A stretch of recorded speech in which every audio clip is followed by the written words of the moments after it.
Did you know? Not too long ago, doctors didn't really understand how important it is to keep our hands clean. They didn't understand how much it affects us daily. Let's go back in time and tell you a story. It's July 2nd, 1881, and we are in Baltimore, Maryland at the Baltimore and Potomac train station, also known as Pennsylvania Railroad Station. It's a normal 9 o'clock Saturday morning, and you're sitting inside the station awaiting your train when from a distance a carriage approaches. You watch as a man in a royal blue outfit steps down and immediately recognizes him as the 20th president, James A. Garfield. By his tall stature, lengthy chestnut mustache, and distinctive facial hair, and to his right, the Secretary of State, James Gillespie Blaine.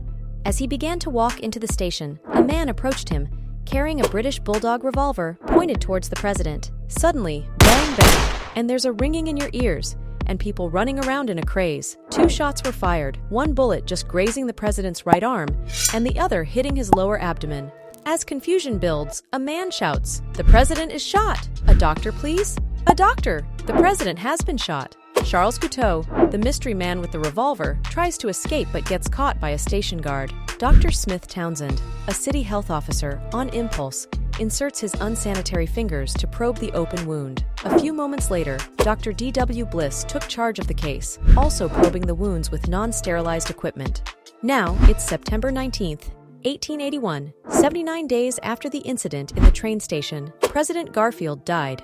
A century later, many of us remember a similar situation that occurred when President Ronald Reagan was shot on March 30th, 1981, outside a Washington, D.C. hotel on his left lung. 12 days later, he was back at the Oval Office. What was the difference between these two cases? 1 is the advantages we now have in science. 2, the knowledge about bacteria, viruses, and diseases that science is always studying.